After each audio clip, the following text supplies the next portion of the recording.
Hello friends, welcome to another series of video tutorial on SQL basics. This is part 1 of this series and today we are going to see an introduction to SQL. Please subscribe, like, share, comment the videos on this channel. If you have any training inquiries, please contact me at tech-trainer@gmail.com.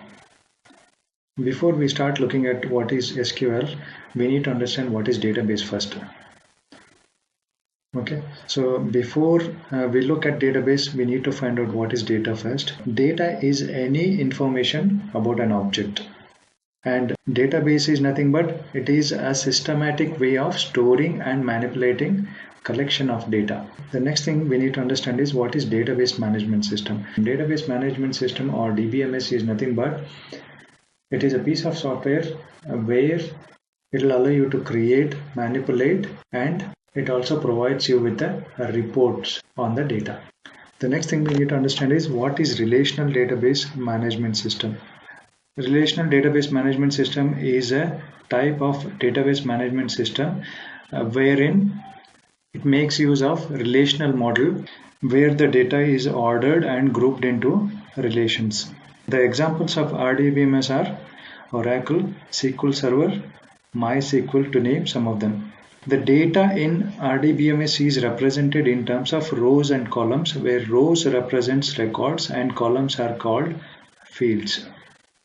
Okay, so it is like an Excel worksheet wherein you will have rows and columns, and the rows represents records and the column represents fields.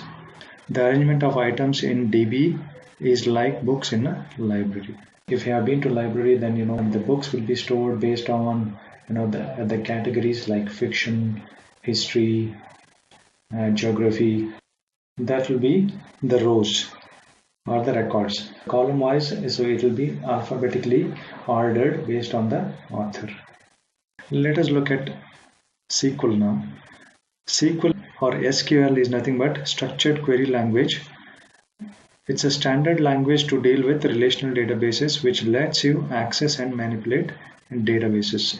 So what can we do using SQL?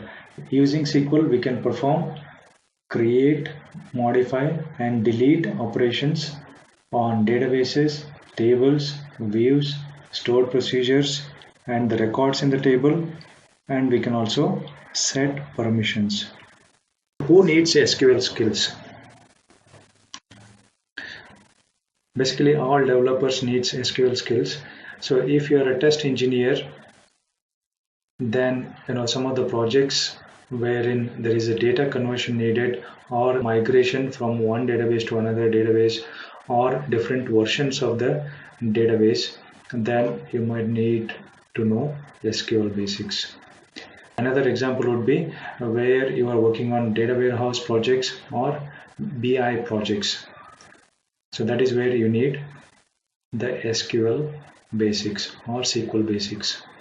In this session, we have covered what is database and what is DBMS, what is RDBMS, and SQL basics. In the next session, we will take a look at different constraints which are available for a particular column. Okay, that is the end of this session. Please stand by for more videos on this channel. Thanks for watching, and don't forget to subscribe the channel and hit the bell icon so that you get the latest updates.